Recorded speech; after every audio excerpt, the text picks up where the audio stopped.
Hello दोस्तों, आप सभी का स्वागत है आपके अपने YouTube चैनल मैथ स्टडी 1 में। मैं अनिल आपके सामने लेकर आया हूं मैथमेटिक्स। तो देखिए आज की क्लास में क्या है। आज की क्लास में हमारे मिक्स क्वेश्चन चलेंगे जो पिछली परीक्षाओं में पूछे जा चुके हैं। उन क्वेश्चनों पर हम चर्चा करेंगे और उन्हें सॉल्व करेंगे। तो चलिए आज की क्लास स्टार्ट करते हैं।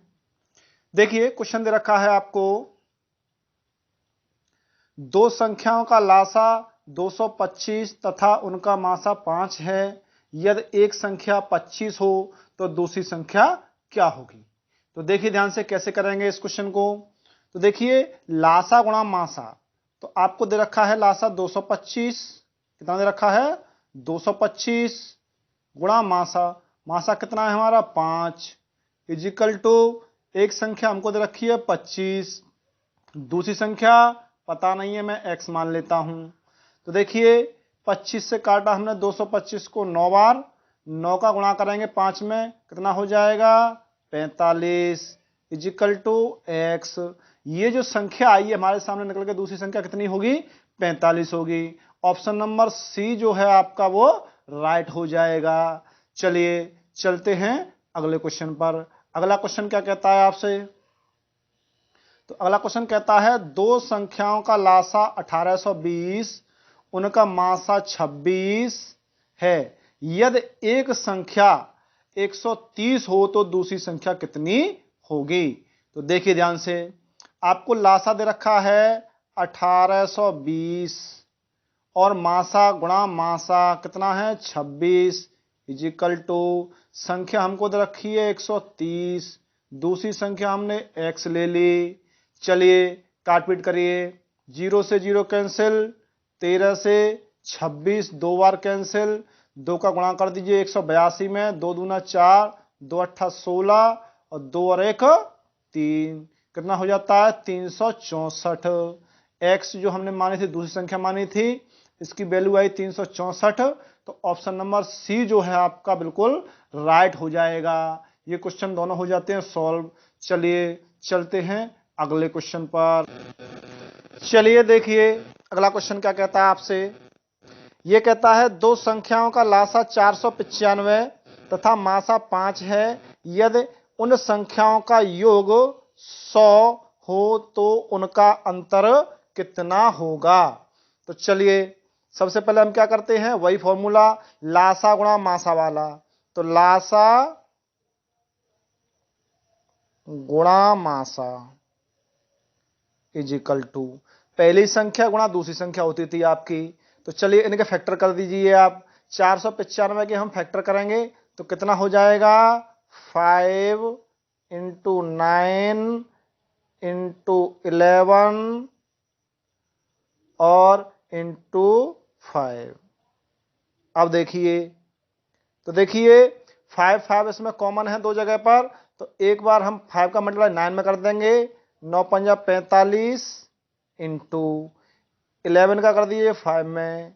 तो ये आपकी दो संख्या आपके सामने निकलकर आ गई। अब उसने कहा था कि भाई बताइए कि उन संख्याओं का अंतर कितना होगा। संख्या हमारे सामने आ चुकी हैं 45 और 55, तो इन दोनों में हम अंतर चेक कर लेंगे, कितने का अंतर है 10 का अंतर है। तो ऑप्शन नंबर ए जो है आपका वो राइट हो जाएगा। चलिए देखते हैं अगला क्वेश्चन।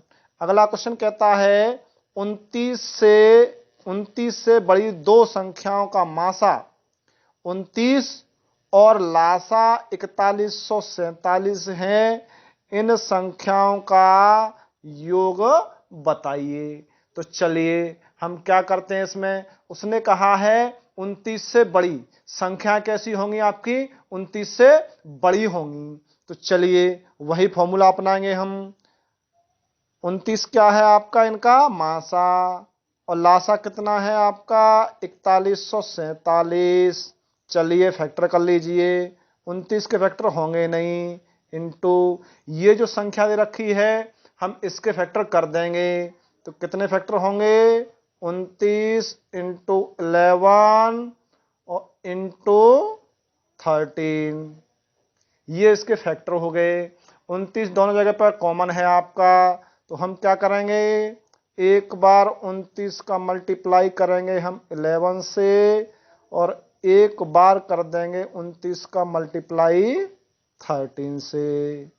चलिए इन दोनों का मल्टीप्लाई कीजिए। 11 से मल्टीप्लाई करोगे तो आता है 319 इंटू 29 का 13 से मल्टीप्लाई करोगे तो आएगा 377। अब उसने पूछा था हमसे, क्या पूछा था कि संख्याओं का योगफल पूछा था। तो ये जो संख्या आ गई है हमारे सामने उनको जोड़ देंगे। जोड़ के कितना आता है आपका 696। तो ऑप्शन में कहीं 696 है क्या, देखिए ऑप्शन नंबर बी जो है आपका वो राइट हो जाएगा। इस तरीके से आपका क्वेश्चन हो जाता है सॉल्व। चलिए चलते हैं अगले क्वेश्चन पर। चलिए देखिए अगला क्वेश्चन क्या कहता है आपसे। ये कहता है दो संख्याओं का गुणनफल 4107 है, यदि उनका मासा 37 हो तो बड़ी संख्या क्या होगी। तो हम क्या करेंगे, यहां पर संख्या मान लेंगे। मासा दे रखा है 37, तो हमने संख्या ले ली 37A और 37B, दो संख्या हमने मान ली। अब जब संख्या हमारे पास आ गई तो ये कह रहा है कि दो संख्याओं का गुणनफल कितना होता है आपका 4107। तो इन दोनों का मल्टीप्लाई इज इक्वल टू हमको दे रखा है 4107। अब हम क्या करेंगे, A into B is equal to 4107 और बटा हो जाएगा 37 इंटू 37। चलिए इससे इसको कैंसिल करिए। कितनी बार कैंसिल होता है 1 1 1। 37 से इसको कैंसिल करिए 111 को, ये हो जाएगा 3 बार। तो हमारे पास आ गया A into B equal to 3। तो इसको हम लिख सकते हैं A into B equal to 1 into 3। इतना लिख देंगे। तो उसमें क्वेश्चन में कहा गया था कि बड़ी संख्या क्या होगी। जब हमको पता है, हमने तुलना करेंगे यहाँ पे, तो A की वैल्यू कितनी हो जाएगी 1 हो जाएगी, B की वैल्यू कितनी हो जाएगी 3 हो जाएगी। तो बड़ी संख्या होगी कितनी होगी 37B होगी। अगर हम 37 का गुणा B की वैल्यू कितनी है 3 में कर देते हैं तो कितना हो जाता है 1 1 1। तो बड़ी संख्या कितनी हो जाएगी 111। ऑप्शन नंबर बी जो है आपका वो राइट हो जाएगा। चलिए चलते हैं अगले क्वेश्चन पर। अगला क्वेश्चन कहता है आपसे दो संख्याओं के मासा तथा लासा क्रमशः 7 और 140 हैं, यदि संख्याएं 20 और 45 के बीच की हों तो उन संख्याओं का योगफल निकालिए। चलिए इस क्वेश्चन को हम सॉल्व करते हैं। तो उसने जो कहा है उस चीज को हम लेते हुए टारगेट करते हुए चलेंगे यहां पर। तो देखिए क्या कहा था उसने कहा था कि भाई संख्या जो दे रखी हैं उनके लासा और मासा आपको दे रखे हैं। तो लासा इंटू मासा क्या होता है आपका, लासा मासा ये है आपका 7 इंटू 140 इज इक्वल टू, तो ये हो गया आपका लासा इंटू मासा बराबर क्या होता है आपका पहली संख्या इंटू दूसरी संख्या होती है आपकी। तो ये जो संख्या आपको दे रखी है उसने कहा है 20 और 45 के बीच की हैं। तो हम क्या करेंगे कि 7 इंटू ये जो दे रखा है आपको 140 इसके फैक्टर कर देंगे 7 इंटू 4 इंटू 5, ये इसके फैक्टर हो गए। अब हमें ऐसी संख्या लेनी है दो यहाँ पर जो कि 20 और 45 के बीच में होनी चाहिए। तो चलिए 7 को एक बार मैंने ले लिया 4 के साथ और एक बार 7 एक ले लिया मैंने 5 के साथ में। चलिए जैसे ही इनका हम मल्टीप्लाई करते हैं तो ये होता है 28 और इंटू 35। जो संख्याएं हैं आपकी 20 और 45 के बीच आ गई या नहीं आ गई, आ चुकी हैं, क्योंकि 28 जो होता है 20 से बड़ा होता है, 35 होता है वो 20 से बड़ा होता है और 45 से छोटे हैं। अब उसने कहा है कि संख्याओं का योगफल, तो 28 और प्लस 35 दोनों को जोड़ दीजिए, तो जोड़ के हो जाता है 63। कितना हो जाता है? 63। तो अब हम जो आंसर रहेगा वो क्या रहेगा? आपका संख्याओं का योगफल 63 रहेगा। तो ऑप्शन नंबर सी जो है आपका वो बिल्कुल राइट हो जाएगा। चलिए चलते हैं अगले क्वेश्चन की तरफ। चलिए देखिए क्वेश्चन क्या कहता है आपसे। दो संख्याओं का मासा 23 तथा उनके लासा के अन्य दो गुणनखंड 13 तथा 14 हैं, उनमें से बड़ी संख्या क्या होगी? तो देखिए ध्यान से, यहां पर क्या दे रखा है? मासा दे रखा है आपका। मासा है आपका HCF। कितना दे रखा है आपको? 23 दे रखा है। LCM के गुणनखंड दे रखे हैं आपको। कितने कितने दे रखे हैं? एक दिया है आपको 13 और एक दिया है 14। ये लासा के गुणनखंड हैं। तो हम यहाँ क्या निकालते हैं? LCM। लासा जो होगा हमारा क्या हो जाएगा? दो गुणनखंड तो हमारे पहले दे रखे हैं 13 × 14, और मासा जो दे रखा है हमको, मासा का और गुणा कर देंगे तो बन जाएगा आपका लासा। लासा के आपके ये 3 फैक्टर हो चुके हैं। तो चलिए अब जो है उसने कहा है कि बड़ी संख्या क्या होगी। तो हम जानते हैं कि लासा गुणा मासा होता है पहली संख्या इंटू दूसरी संख्या। तो देखिए लासा जो है 13 × 14, 14 और गुणा 23, ये हो गया लासा, और गुणा मासा बराबर होता है पहली संख्या इंटू दूसरी संख्या।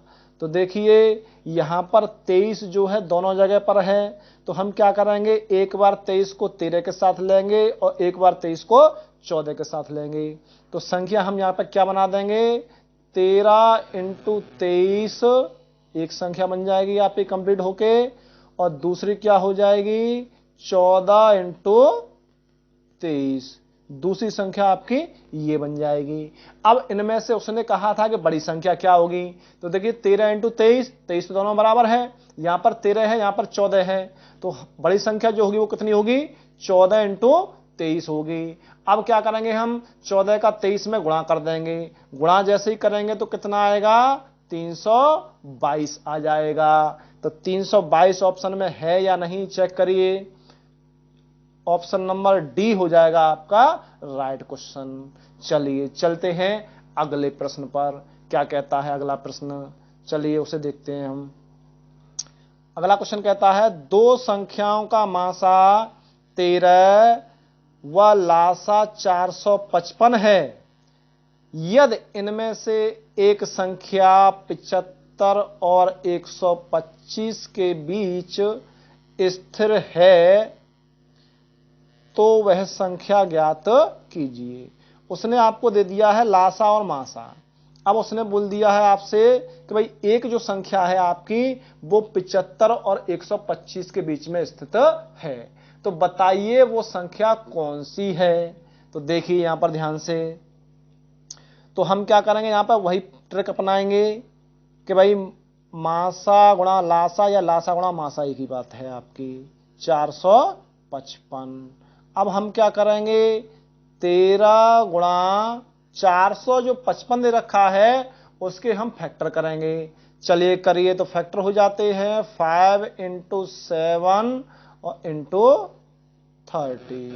ये फैक्टर हो गए आपके। तो देखिए संख्या एक जो हमको लानी है वो इन दोनों के बीच में लानी है, 75 और 125 के बीच में। तो देखिए हमने ले लिया 13 × 5 एक ब्रैकेट में, दूसरे में हमने लिया 7 × 13। तो अब इनका गुणा करोगे आप, तो 13 का 5 में करोगे कितना हो जाएगा? 65 हो जाएगा, और 7 में 13 का करोगे तो 91 हो जाएगा। तो उसने पूछी थी 75 और 125 के बीच में, तो 65 तो हो नहीं सकती है क्योंकि 175 से छोटी है आपकी। 91 हो जाएगी, क्यों? क्योंकि 75 से बड़ी है, 125 से छोटी है। तो ऑप्शन नंबर सी जो है आपका वो राइट हो जाएगा। ये ऑप्शन सी जो है आपका राइट हो गया। क्वेश्चन हो जाता है यहां पर कंप्लीट। आज की क्लास आपकी यहीं पर समाप्त होती है। जिन स्टूडेंट्स को हमारा वीडियो पसंद आया हो वो अपने फ्रेंड वीडियो को लाइक करें और अपने फ्रेंडों के साथ शेयर करें, और जो लोग चैनल पर नए हैं वो चैनल को सब्सक्राइब करें, जिससे कि उनके पास समय से नोटिफिकेशन पहुंच सके और उनकी तैयारी जो है वो आगे अच्छी तरीके से चल सके। जय हिंद।